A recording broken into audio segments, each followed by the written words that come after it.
Hello, I'm David Bateson, and I voice Agent 47 in the Hitman franchise. It's a pleasure to be able to meet you for the channel. I'm a huge fan of the Hitman series, so it's great to be able to meet you at last. I'm glad you said that. Oh, we couldn't say we're not. So how does it feel being Agent 47? What's it feel like? It's, you know, it feels, after 15 years, it feels very natural. Okay. You know what I mean? And not that I kill people for a living. But it's I feel like I really know this guy, and so like we're both here for the weekend. You know?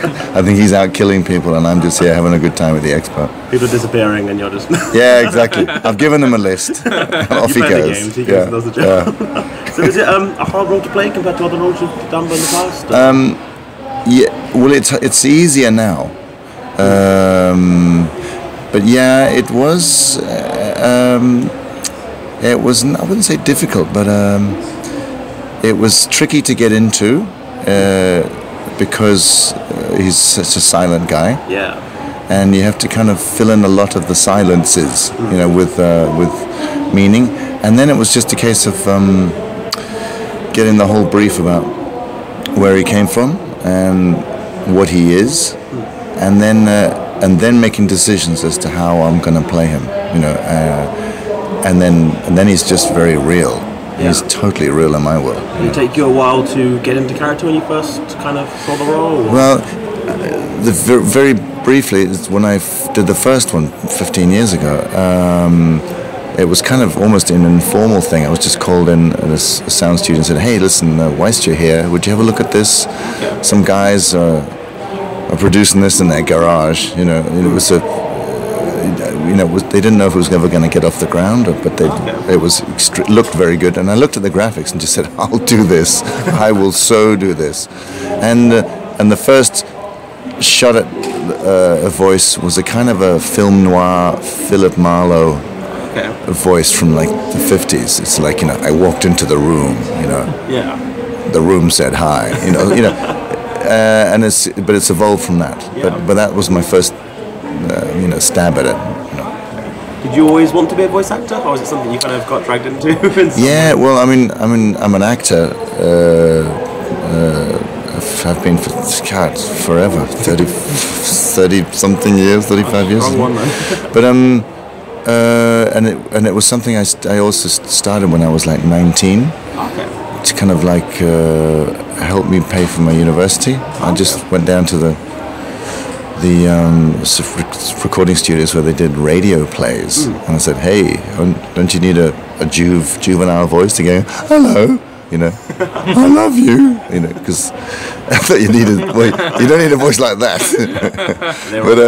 And they went, "Yeah, well, give us an audition," and so it started then, and I've just loved doing voice work because it's just so, it's a bit like this expo, really.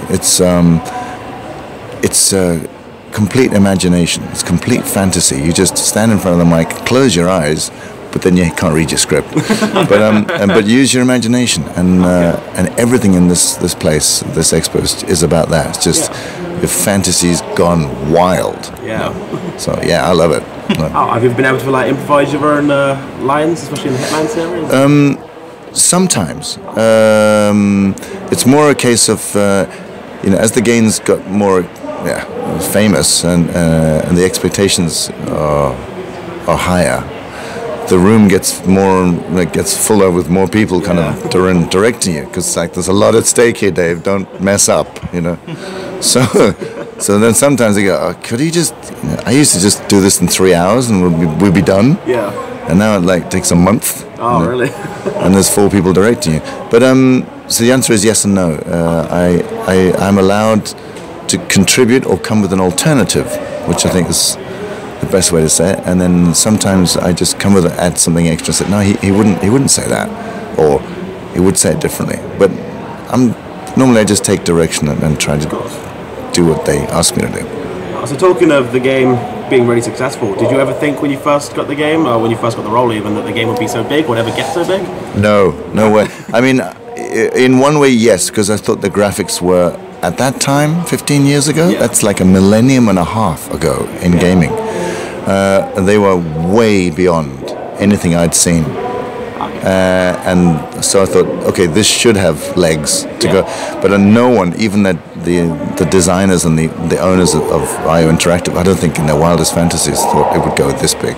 Must be amazing to have so many fans like coming up to see you and appreciating your work. No, I mean, I'm so humbled by that. I'm just trying to kind of take it all on board. Yesterday blew me away at the development session, and later on the meet and greet, the autograph signing stuff, and they closed the expo and were like turning off all the lights, and there was still a queue of like 50 yards long going, we're not going. I said, no, I'm going to sign autographs till I pass out. You know? So yeah, I was very, very touched by amazing fans. No, I didn't.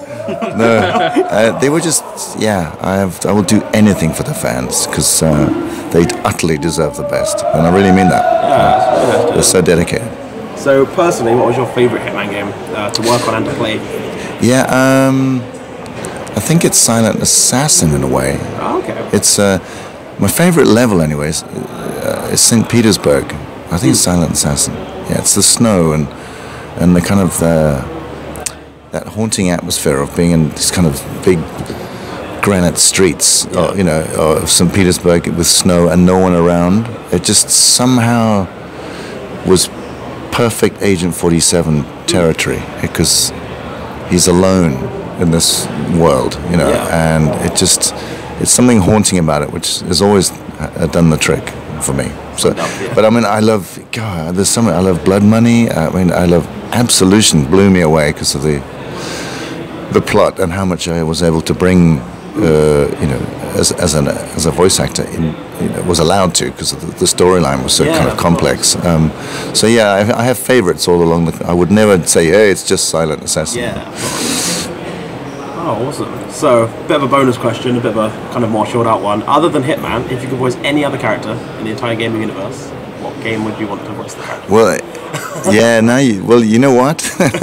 Just for those of you listening, I was on my way to go and find out what game I'd like to voice. No, I mean, and then I got stopped by you guys and said, let's do an interview. No,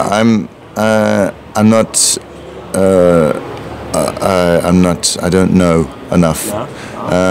I'm being brought up to speed very much, and I would love to do more voiceovers, to voice act other games. So just bring it on. But I will always play, first and foremost, Agent 47. Oh, that's awesome. And obviously the new Hitman Agent 47 films come out. Did you get contacted about that at all? Did you know anything about it when it came out? Well, kind of tentatively, sadly, when the late Paul Walker died. There was a move maybe to get me on board at that point. Oh, okay. But I'm just way too unknown and too risky for a major studio to even consider. And my agent approached them about auditioning, flying over and just saying, just give them 15 minutes and they'll, and then we'll all know if you can't do this. But they never even got back. So I hope they're on my kind of contract list. I will definitely freelance and do them for free. Oh, that's nice. Obviously, Agent 47 lives on in the newest game. Is there anything you want to tell the fans about the latest endeavour? Yeah, well, no, I can't, because I don't even know. Oh, I've just started recording him. The voice acting comes in really at the late stage of the game. The real heroes for me are the game developers, and everyone doing the hard work, crunching those computer screens for years, or many months at a time. I'm just blown away by that when I go to IO Interactive and just see floor upon floor of people with their face in a computer screen, and then I walk past and they go, bloody voice actor. No, so they're for me the real unsung heroes of both Hitman, but I guess in real terms, a lot of the games, it's down to you need a good story, but you need good graphics and good music and a good script and fantastic actors. Such as yourself. What inspirations did you have as a voice actor? Like, is there any big inspirations you had when you got into voice acting? Voices that make me lean forward and listen. Okay. And it's almost an instinctive thing because if you're not almost aware of it.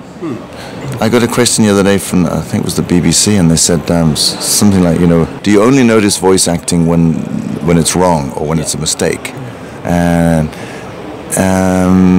there's the yes and no answer to that is that no, you shouldn't notice the voice acting. You should just believe it and go, yeah, that is that guy. Yeah, he kills people for a living, and he doesn't really give a monkeys. So you don't notice it. But when something goes wrong, for me is when I feel aware that the actor's being self-conscious, like he's listening to the sound of his own voice, going, "Ooh, I sound so good," and then I go, "Ooh, that guy's just crossed the line. He's not in character anymore. He's just sounding good." Yeah. So it is a yes and no, but to say it's leaning forward mentally or physically when I hear a voice that's really good, I kind of catch myself going, "Oh, who is that? Oh, what did he just say? That was, oh, I'll remember that." You kind of listen in another way. Yeah, it's quite weird. So what kind of advice would you give to up-and-coming voice actors? What their inspiration? I am. I was talking to some of them yesterday, actually, and my advice is, it's my own advice for myself, really. It's to be more proactive. Studios don't expect people to just turn up and going, "Hello, I'd like to, do an audition for you. Can't you just send us a tape?" "No, I'd like to do an audition for you now, please." "Well, I'm not going away." It's too easy to kind of make a phone call or send out, and I know it's incredibly hard. You can't always just be around the corner if you're in another part of the country, but start locally. Turn up at a place and ask for an appointment to make an audition. It sounds cheesy. You'll get some rejections, but something about being there physically in their face makes you skip the queue and is more likely to get you recorded. And if it's recorded on the studio's own hard disk, it'll get listened to. If you send in stuff, it can just be either spammed or just delete. So just get your face in their face. Okay, get to know them. Politely, but just saying, I'd like to make an audition, or I'd like to make an appointment for an audition. And the sound studios are going to love me for this. Suck it up. That's all I'm going to say. Yeah. It's been a pleasure to talk to you today. Is there anything you want to tell the fans out there, or your fans out there? Well, I know it's been announced, so it's no secret that the Hitman has been delayed or postponed. I don't know if it's even a delay as such, but it was to be launched on the 8th of December, and now it's been pushed to March. Okay. I can, with 100% honesty, say that you are going to get a much better game, because it could have easily have gone for 8th of December, but IO and Square Enix truly believe that you're going to get a better product if you just wait 3 more months or 4 more months. So hang in there. I'm looking forward to it as much as you are. I'm so looking forward to it. Oh, we look forward to Agent 47's adventure. It's been a pleasure talking to you today, David. My pleasure. Thanks. All the best, Hen. It's the C&N, and we're signing out.